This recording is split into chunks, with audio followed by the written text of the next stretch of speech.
scholar hungered for knowledge, and their only desire was to fill the world with words. They set forth with a heart brimming with endless curiosity, building great libraries, towering castles raised from the earth, their walls lined with books that held the secrets of the architects. They gathered stories, uncovered lost knowledge, and even created knowledge of their own. Their books taught others how to build iron farms, how to tend to bees, how to bring life to the architect's stories. But curiosity is a flame that does not know when to stop burning. The scholars sought to test the power of their words. They wrote stories of a secret order, a dark group sworn with diorite blades, meeting in hidden tunnels beneath the earth, conspiring against those who refused to join them. They chronicled and brought life to the dangers of the depths, of the creeping skulk that spread under the siren's power. And with ink and paper, they created the first rift among the architects. Once, knowledge had been freely shared. Now it was hoarded. Suspicion grew where trust once stood. Stubborn and unyielding, the scholar refused to be denied. What knowledge was not given, they took. They slipped through hidden tunnels, stealing what they deemed too valuable to be lost. And in their arrogance, they did not notice the division they were causing. Their library walls became lined with stolen knowledge, guarded by the very diorite followers their stories had conjured into existence. The strain among the architects deepened, none more so than with the Wanderer, whose books told of Everdale, of wolves and werewolves, of adventures unbound. To him, these stories were more than ink on a page. They were a piece of his soul. The Wanderer came to reclaim them. The scholar stood firm. Knowledge must be preserved, collected. They argued that the books were free to be read, that nothing was truly taken. The Wanderer did not agree, and when words failed, he let his fury speak instead. The scholar sat amid the wreckage of their once proud library, the echoes of the Wanderer's rage still ringing in the shattered halls. And in that moment, amid the ruins of what they had built, a strange sense of relief washed over them. They were no longer bound by their own knowledge, and with this revelation, their eyes opened to a far greater truth. Their world was falling apart. The architects, once the pillars of creation, had become divided, their hearts blackened by corruption, their hands tearing apart what they had once built together. A world that had thrived under unity was now unraveling, frayed by ambition, fear, and greed. And the scholar, who had only ever sought to preserve knowledge, realized that they had been the first to break it. Regret settled deep within them. They vowed to restore what had been lost, to mend the architects before the damage was beyond repair. But it was too late. The world had already been doomed. The scholar knew then that they could not save what had already crumbled. But perhaps, just perhaps, they could ensure that the next cycle would not repeat their mistakes.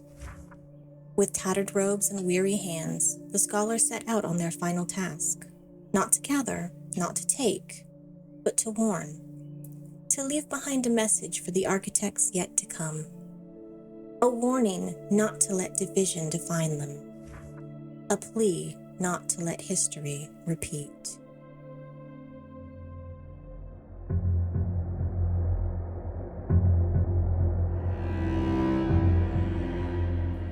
The Wanderer was never meant to stay in one place. His heart belonged to the wilds, to the winding roads that stretched beyond the horizon, to the wolves that ran beside him, to the world itself. He seemed happy, free, untethered by home or ally. But in his quietest moments, when the wind died and the campfire burned low, he felt the weight of solitude.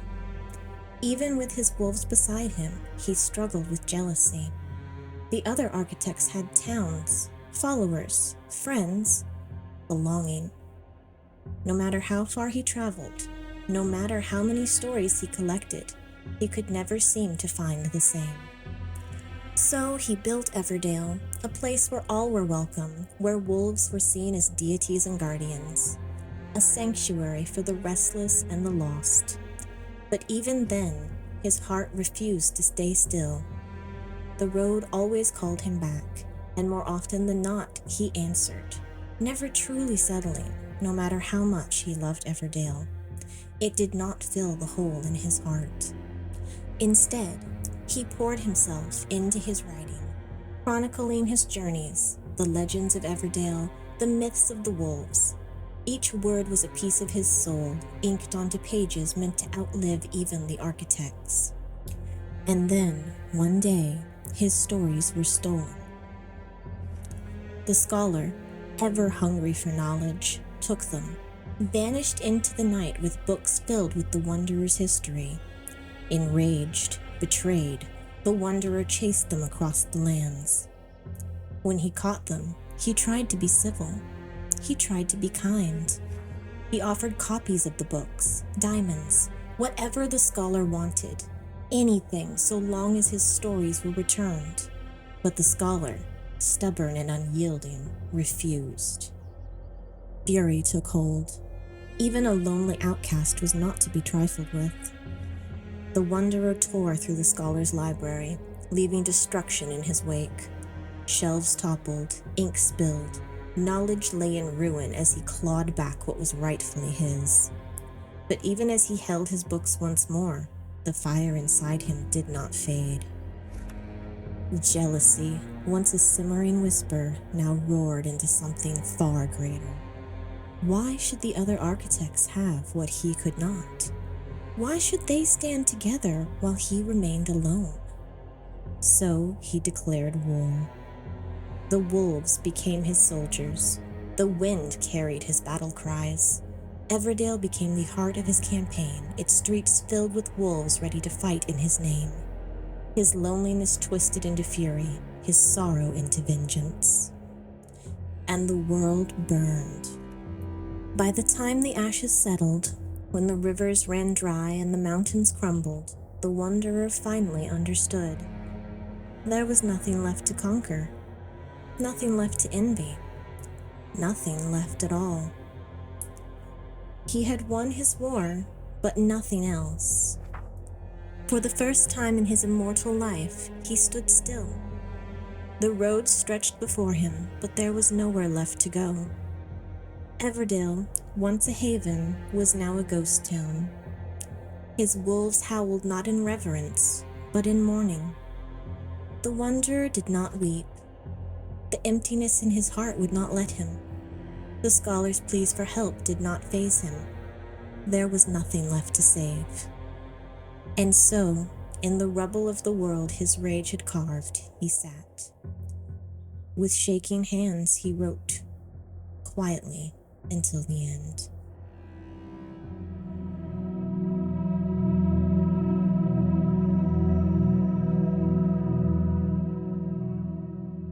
The enigmatic was an architect of quiet comforts, a keeper of secrets nestled between warm hearths and the flickering glow of candlelight. While the other architects shaped the world with ambition and power, the enigmatic lingered in the background, content to build a sanctuary away from it all. They surrounded themselves with small joys, loaves of bread cooling on wooden tables, steaming cups of tea cradled in patient hands, the soft clucking of well-fed chickens. Their home was a place of peace, untouched by the chaos beyond its walls. To the world, they were an enigma, welcoming yet distant, always offering a place to rest, but never truly joining the stories unfolding beyond their doorstep. The other gods came to them at times, seeking counsel, seeking support. But the enigmatic only offered them food and riddles wrapped in soft words. Stay a while, have a meal. Is the world's weight not lighter when shared over a feast? They never took a side, never raised their voice, believing that wisdom lay in stillness, that conflict would fade if left alone. But silence is not the same as peace. As the architects waged their battles and the world cracked beneath their feet, the enigmatic did not move.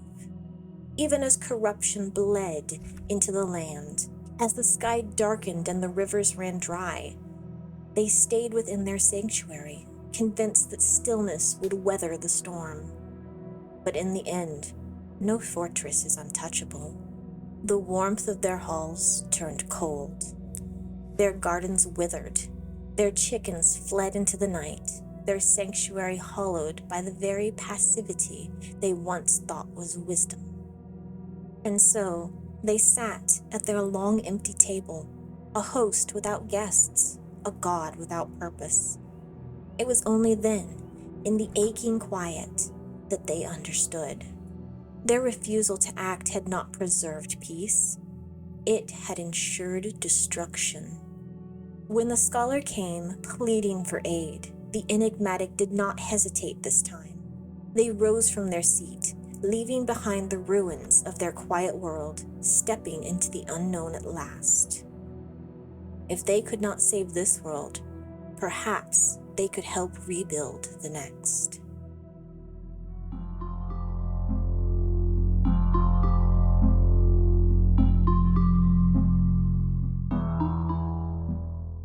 The siren was an architect of the depths, the darkest oceans where they felt safe, shielded away from the other architects, as the siren didn't trust many of them.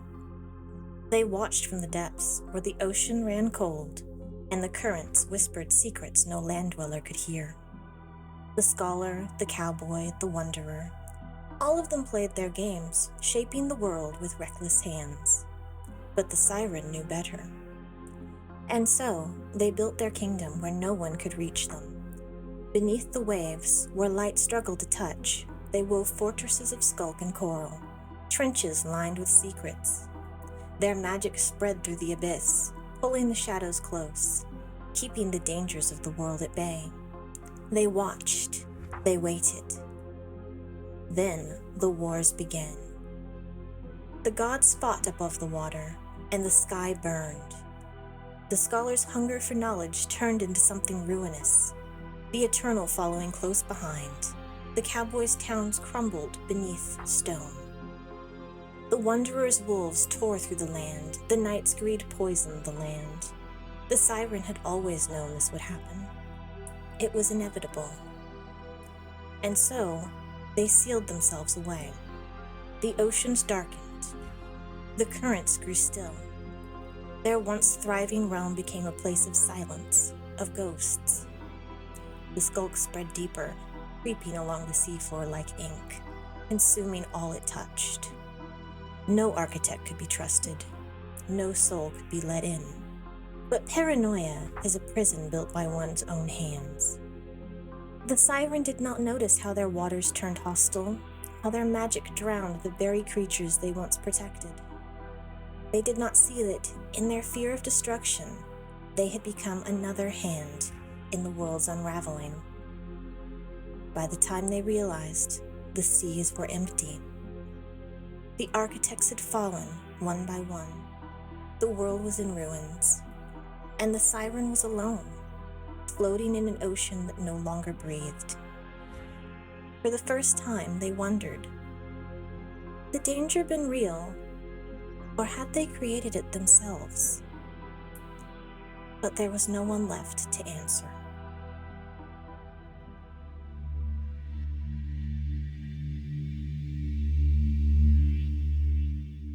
The Eternal was an architect of boundless energy, their hands never still, their heart thrumming with the thrill of creation.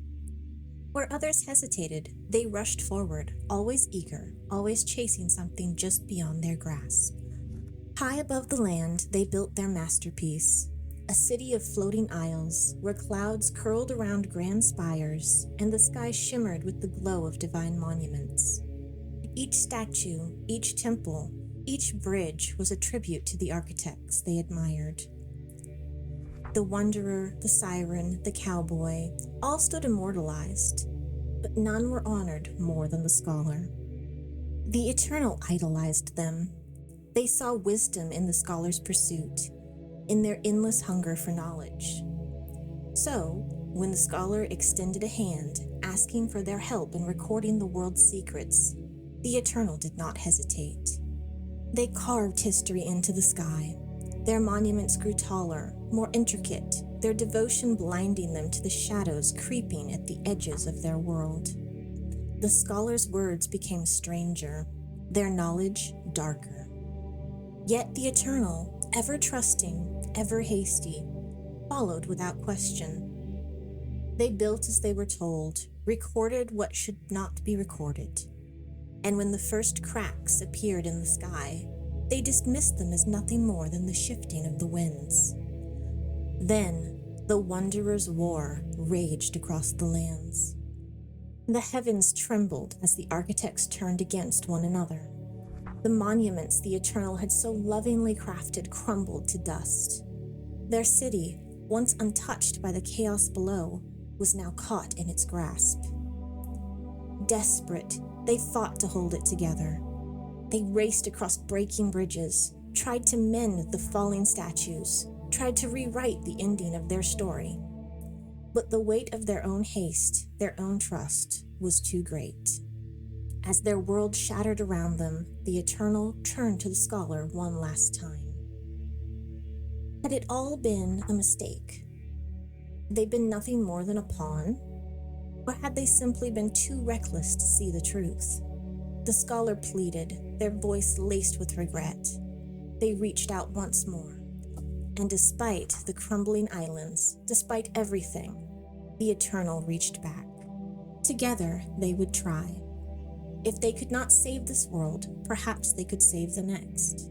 Perhaps they could stop this from happening to their future selves. Perhaps, this time, they would not be too late.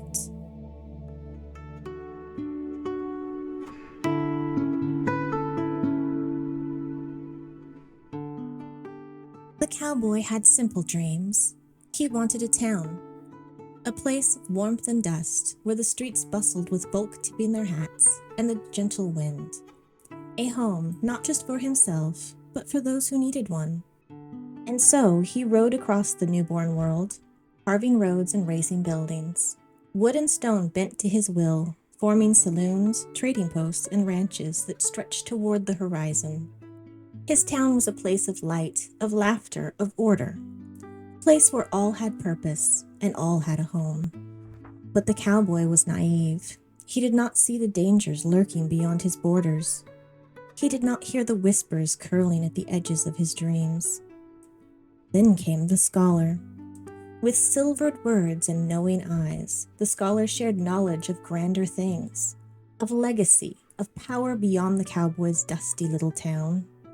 They spoke of building something greater, something eternal. And most of all, they spoke of a stone unlike any other. Diorite, they called it, a divine material, misunderstood, discarded by the unworthy. The cowboy, wide-eyed and trusting, believed them. He became a founder of their cause, spreading diorite across the land as if it were sacred. He built temples of the cursed stone, raising towering monuments in its name, declaring it the foundation of all civilization. His town, once humble and warm, became something else. The laughter faded, replaced by endless sermons of the diorite faithful. Those who questioned were cast out, for the cowboy now saw doubt as weakness. He became obsessed, convinced the stone held mighty power, convinced that through it, his town, his legacy, would stand the test of time. But time was cruel. By the time he saw his mistake, it was too late. The architects, once bound together, had splintered, their trust eroded by division. The town he had loved, his town, was ruined. The people were driven away by the strange fervor of their leader. The streets were empty, the doors locked, the windows dark. He had built his kingdom and destroyed it with the same hands. The cowboy stood at the gates of his own ruin, diorite dust clinging to his fingers, watching the world crumble beneath his feet. But he did not curse the scholar. He did not rage. He only hung his head, adjusting the brim of his hat. And then, with slow, deliberate steps, he walked away. He had no interest in hearing the scholar's pleas, their desperate words to help reverse the damage, to save their world or the next. Even the eternal, ever hopeful, could not convince him to stay. Jaded and guarded, the cowboy swore he would not be fooled again. And so, when the world fell, he let it.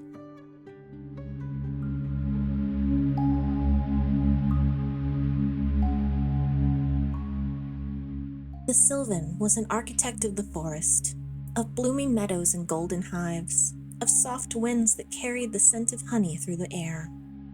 They wanted nothing more than peace, to build gardens of wildflowers, to listen to the hum of the bees as they danced between blossoms, to let the world move around them without disturbance. Beyond their groves, the world was loud, chaotic, full of gods with grand ambitions and reckless hands. But the Sylvan did not listen. It was not their concern. They kept themselves preoccupied, building a quaint little city among the trees, raising floating islands where flowers bloomed eternally. The warnings came in the wind, whispers of war, of corruption creeping into the hearts of their fellow gods. But what was a single storm to an eternal forest? What was one fire when the rains would surely come? So they turned away. Nature always found a way, they told themselves. The world had existed before the gods and would exist long after them. Then the corruption reached the edges of their woods.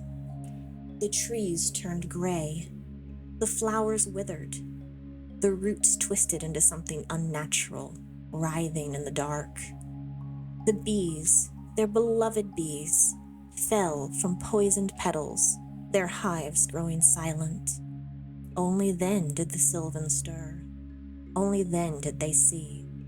The architects had torn the world apart, and the Sylvan had let them. Their silence had been permission, their inaction a quiet betrayal. They tried to heal what was lost. They ran to the fields with handfuls of seeds, whispering desperate prayers to the ruined land. But the soil had turned to dust, the rivers to poison. No roots could take hold. No flowers would bloom. It was too late. As the last of the bees left their hive, carried away by dying winds, the Sylvan fell to their knees in the empty meadow, cradling wilted petals in trembling hands.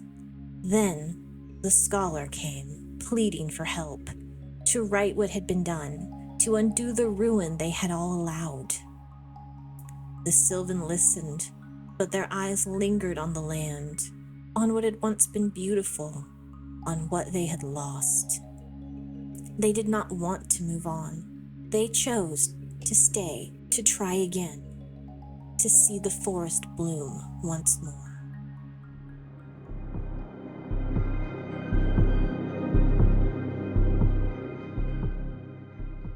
The knight was an architect of iron and discipline, their armor gleaming beneath the sun, their banner flying high over the lands they swore to protect. Loyalty was their creed, and order was their purpose. But beneath the shining metal, beneath the vows of honor, there was something deeper, a hunger. They saw the world as something to be tamed, structured, and controlled. And so they built. Farms stretched for miles, pulling every valuable resource from the land. Storehouses overflowed with crops, ore, and treasures torn from the earth itself. Fences, walls, and towers rose to defend their riches. No hand but theirs would touch what they had claimed. At first, they told themselves it was for the good of all, that an architect must prepare, must gather, must own, to ensure the survival of their people. But no people came. Only more land, more resources, more greed. The knight worked tirelessly, building machines to harvest, mine, and hoard. Their sword, once a symbol of honor, no longer fought battles, only struck down those who dared to take from their collection. Their farms grew too vast to tend, their treasures too heavy to carry. Yet still, it was not enough.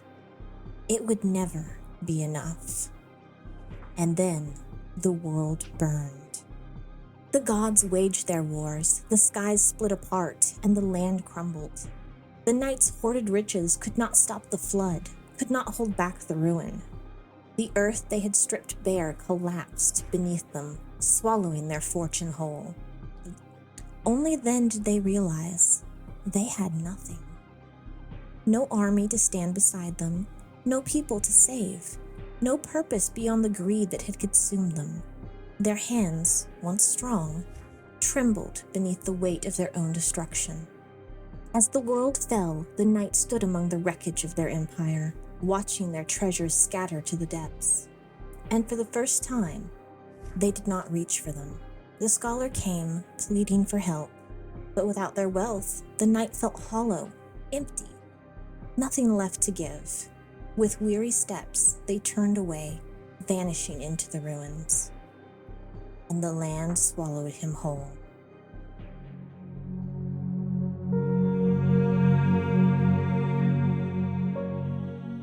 A warning to the future, to the architects who come after us. I write these words as both a warning and a plea.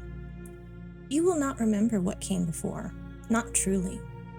The faces, the names, the choices we made will fade each lifetime, but the weight of our flaws lingers, carved into this world. Who knows how many lives you've lived, what names you've gone by, what things you've done. By now, you know the truth. We are the same, you and I. You are but a sliver of what we were, a gilded fragment of a shattered whole. How many cycles have passed? I no longer know. This world, your world, is our desperate attempt to fix the disaster we caused and break a cycle. The eternal and the enigmatic stood with me. They tried to help. The others turned away. Some were broken, some defeated, some simply unwilling to see. It was no one's fault, and yet it was all of ours. We were only human in the end, flawed, fallible, and the greatest of those flaws was our failure to learn. We were strong together, but we let division unravel us. Of course we may bicker and fight. Of course we may not always see eye to eye. But when the call is made, we must answer. We must move as one, or we will all remain trapped in this cycle forever. The three of us discovered a path forward, a way to create a new world, untouched, unburdened by the past. But the cost was uncertainty. Would we remember ourselves? Would we still be architects at all?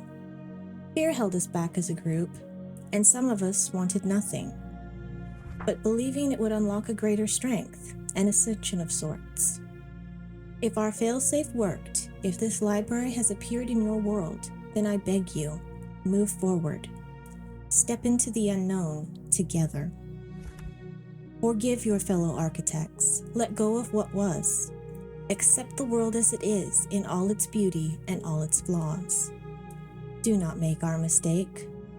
The lore keepers, the scholar, the enigmatic, the eternal.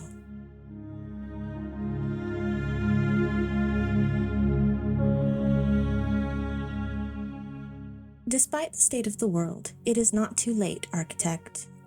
No matter how dire things seem, your fate remains in your hands alone.